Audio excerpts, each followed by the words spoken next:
And hello, South Florida. Welcome to another live edition of the Real Estate Show, our Thursday edition, also known as our ATM edition of the Real Estate Show. We got a great show for you today. In fact, as I promised on our ATM about the money, we're going to talk about the money today. We're going to talk about some of the options now for people behind on their mortgage. Now, this is going to be an important conversation that a lot of people that probably aren't listening to this show right now should be listening to. So I'm going to say, remember, our show is live on Facebook at facebook.com/The Real Estate Show. And hopefully what you're doing here is taking our live show and sharing it onto your website so more people can get an idea and to learn a little bit more about what they need to know for the upcoming end of the real estate foreclosure moratoriums, the end of the eviction moratoriums. They're coming, and you better be prepared. You better be prepared soon.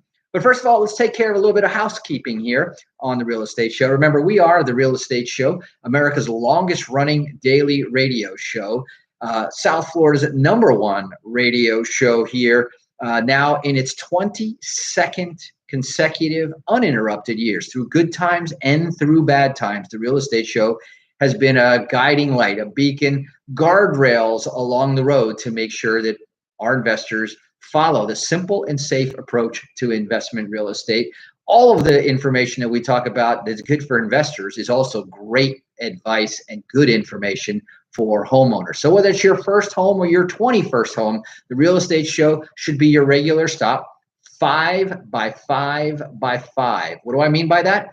We're here live 5 days a week, 5 p.m. Eastern Standard Time, and we're available 5 different ways. On the AM dial, 1470, on the FM dial, 95.3, 96.9, also on the FM dial.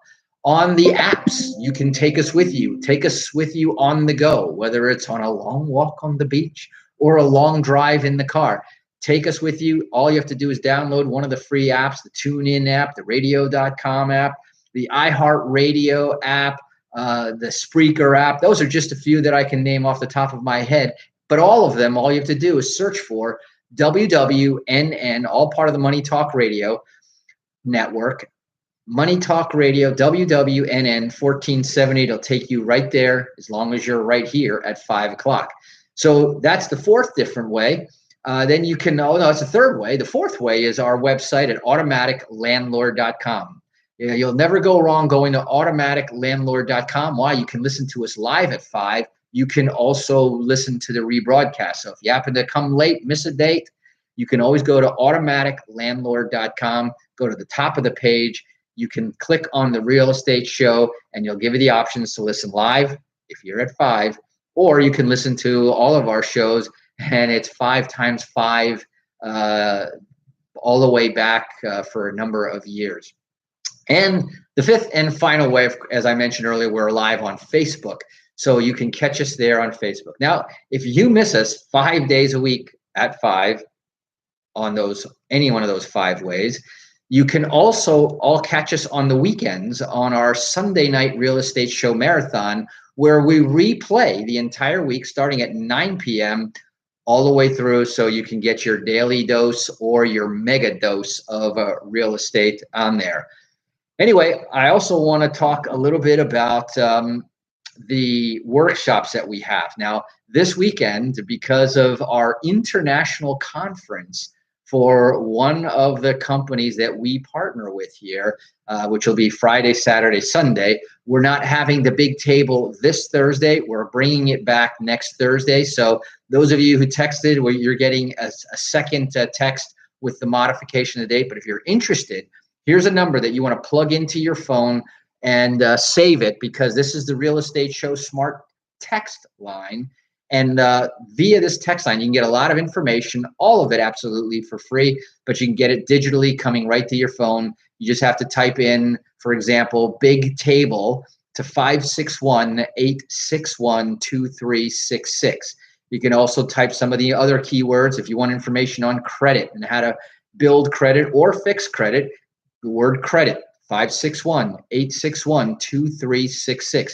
We talked about how to this week on how to add your rental history to Boost, and we've used it to get as much as 100 points by adding your credit history. Again, same word, credit, to 561-861-2366. And we have a whole bunch of other workshops. Now they're all in the past. We're done for the week for the workshops, but we will be back in full swing next week.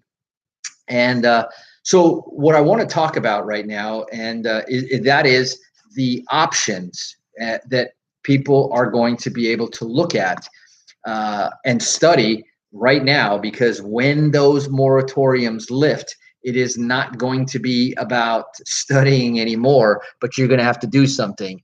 You know my saying that it's not the big that eat the small, but the fast that eat the slow. And you don't want to be slow. And in the case of the mortgages and the evictions, it will be the big and the fast that will eat the small and the slow if you don't keep in mind what we're going to talk about today. And I will put a lot of this in my notes on the summary on our blog, on our website at automaticlandlord.com.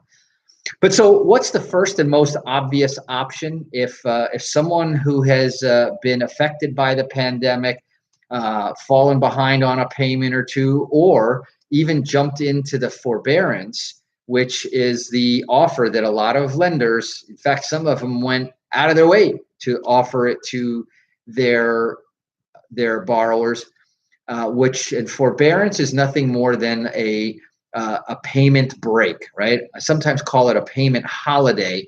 Maybe some of you have received those offers in the mail for your credit card when in December they say, why don't you go ahead and take a holiday vacation from your payments, skip this month's payment, and we'll resume payments back again in January. Well, think about that. It seems like a nice gesture on the part of the credit card companies.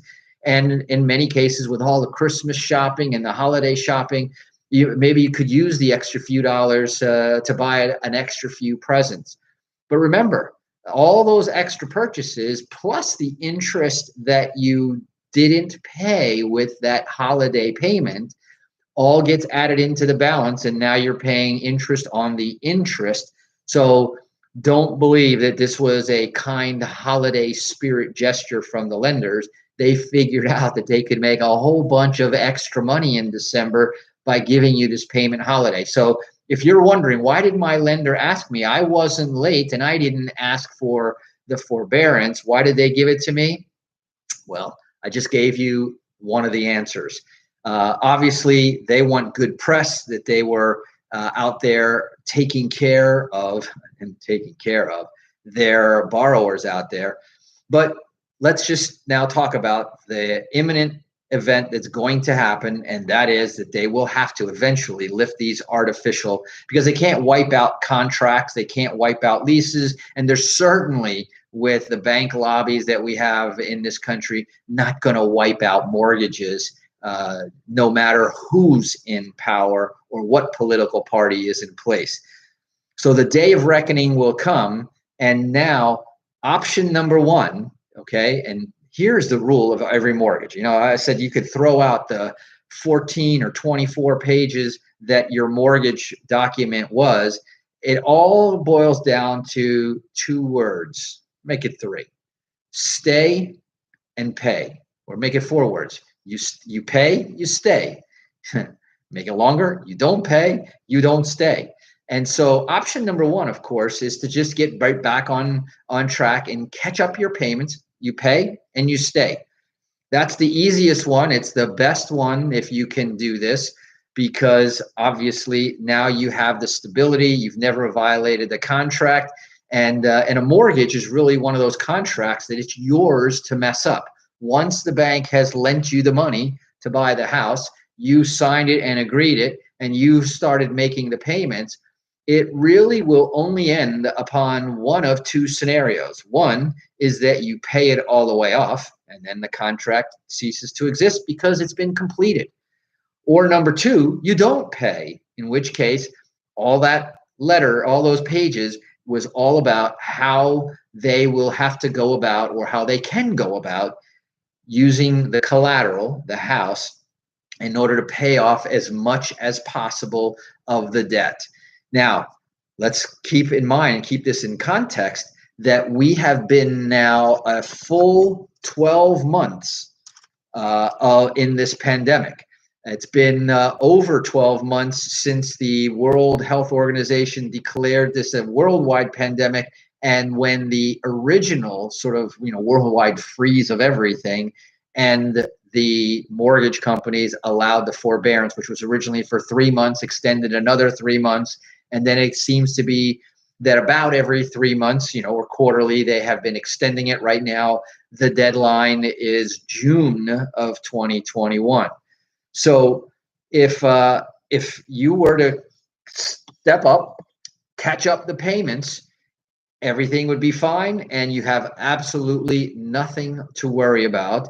Real estate market has gone on, prices have appreciated, and so has the value probably of your home. So that's option number one, and I don't want to make little of it, because for many people that is a good option and one of the best ways to do so and protect your credit, which is a very important factor.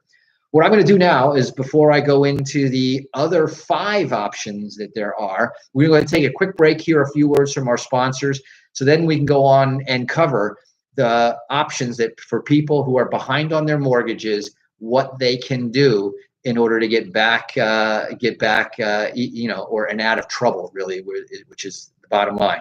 So you're listening to The Real Estate Show. My name is Eric Woolner. Don't touch that dial, because we will be right back.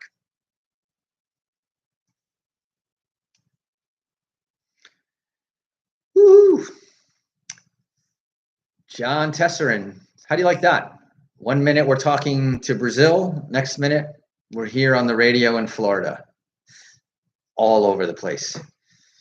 So John Brown, the best handyman in town. If anybody out there needs a great handyman, he's right here on my show, listening to us on our Facebook Live. So say hi to John on our Facebook Live.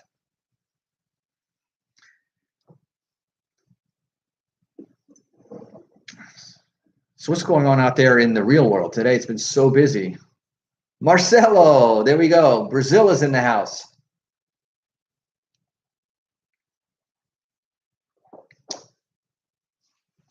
That was a good meeting. It went a little bit long for me. I had to jump out early, so I didn't catch the end of the meeting.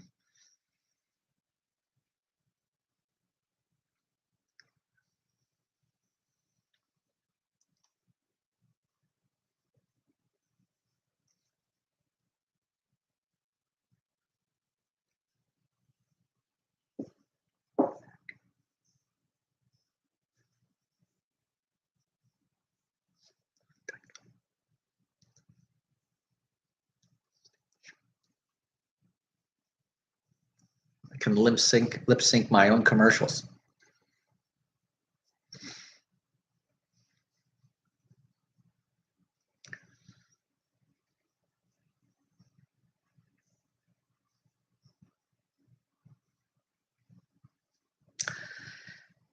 And welcome back. For those of you just joining us here, you are listening to The Real Estate Show, South Florida's #1 program about real estate, America's longest running daily radio show, and your source for all the information that's good about real estate.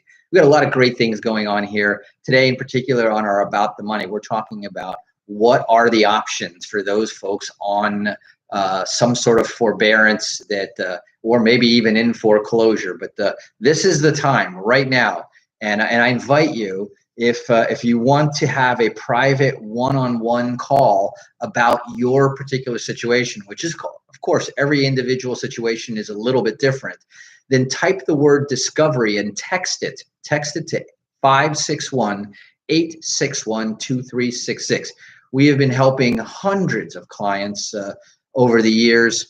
Particularly when the Great Recession hit, we were here. We went from helping people get great mortgages to helping people out of bad mortgages, the toxic mortgages, the upside down mortgages, or just the mortgages that unfortunately, due to circumstances, people couldn't take care of.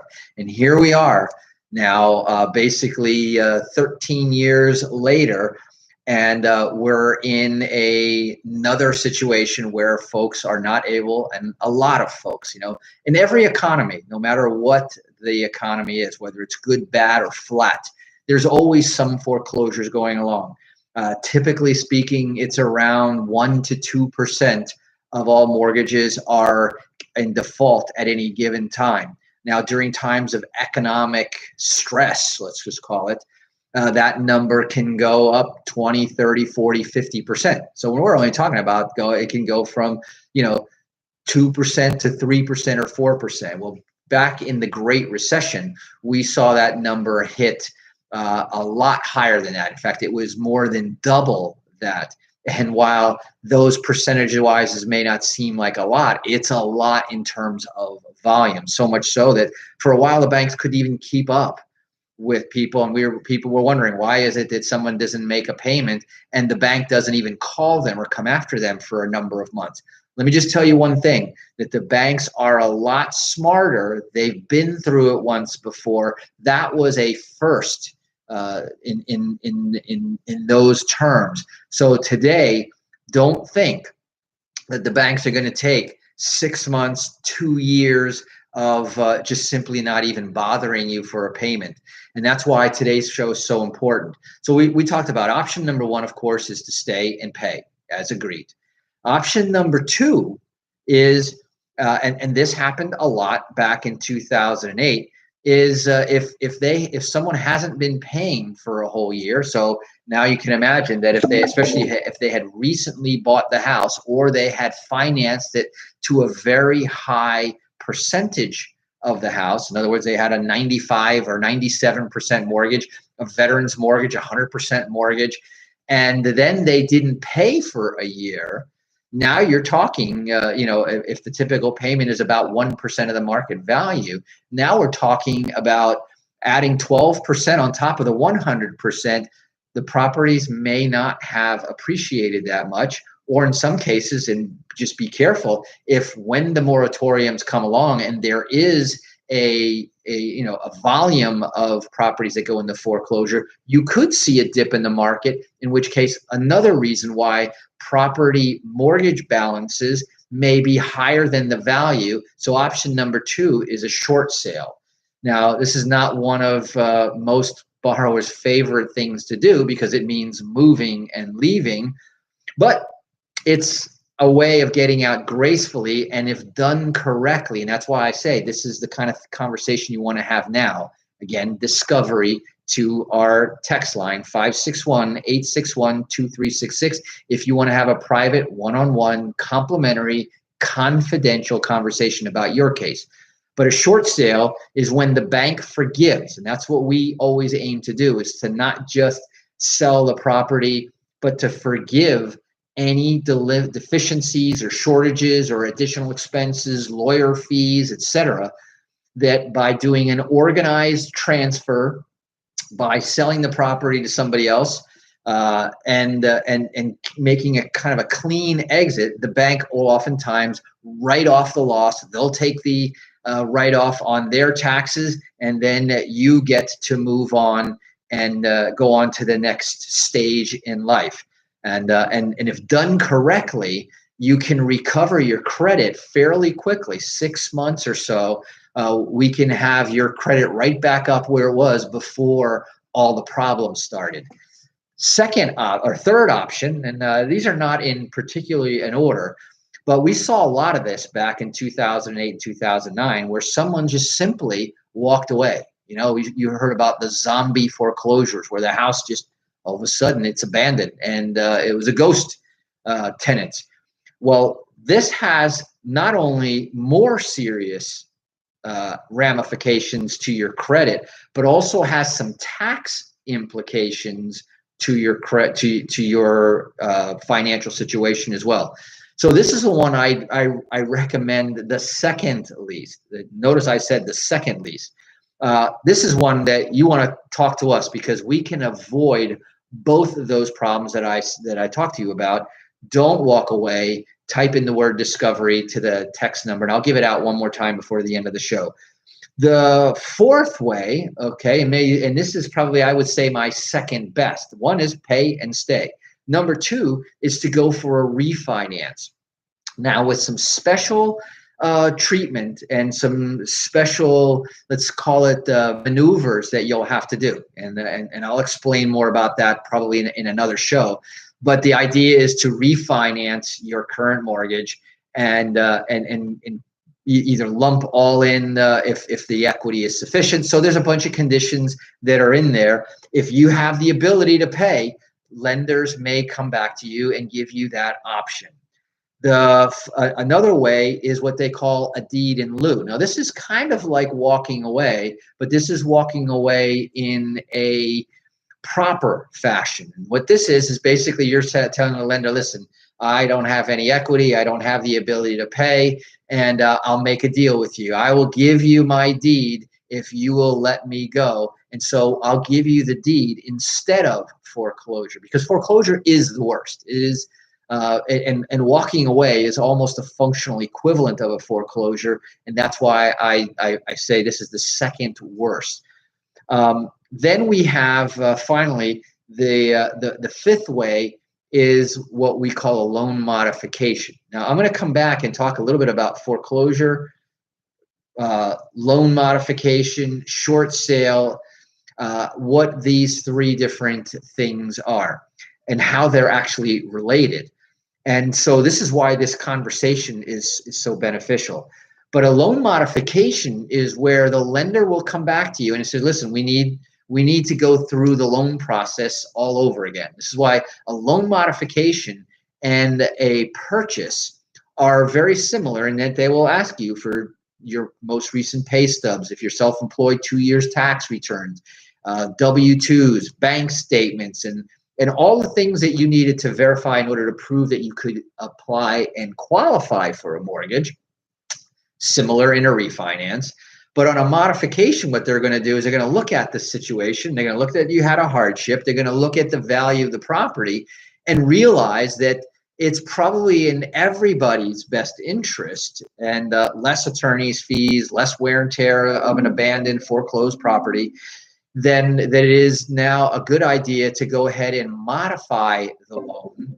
And now what we'll do is we'll adjust the interest rate or we'll extend out the payment. But the bottom line is we're gonna make a new deal. That is really what a modification is we're gonna make a new deal. And at this point, we're gonna agree to a brand new contract, brand new mortgage. You're gonna sign the modification papers, which basically say, based on everything that existed on the old mortgage, but we're going to change the payment, the term, the interest rate, the balance, whatever it is that's negotiated. And that's why you want to have somebody that knows how to negotiate on your behalf. This is not something that there's a level playing field. Most borrowers don't know what they can ask for, and the lenders know exactly where they get. And after all, remember, they just made you give them all of the information, and now they can sort of pick and choose, depending on the sophistication of the borrower, what kind of a deal they'll make. And of course, the banks are going to want to make the best deal possible for them / their shareholders. So the loan modification is not a bad idea, and it is something that very many people are going to need to address, because if they can't pay and stay, and it's very limited, the number of refinances opportunities that are out there, especially because most times when a refinance first starts, the first question the lender says, show me proof of the last 12 months payments. Well, what? There was no payments for the last 12 months? Well, how can you go for a refinance when you just proved to me that you couldn't make the payments? So there you are. There's 6 different ways: the stay and pay, the short sale, the walk away, the refinance, the deed in lieu, the loan modification, and as I said, the unlucky number 7 is a foreclosure, and you don't want to do that. By all means, before you ever contemplate many of those, give us a call or type the word discovery to 561-861-2366, or give us a call at 888 888-595-7779. That's 888-595-7779. Or contact us better on our website at automaticlandlord.com. That's automaticlandlord.com.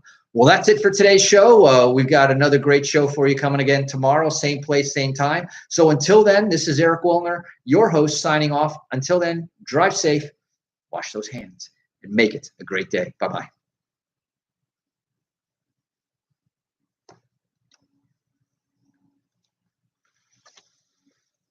All right, folks on YouTube, Brian, thank you very much. All right, you will. Thank you.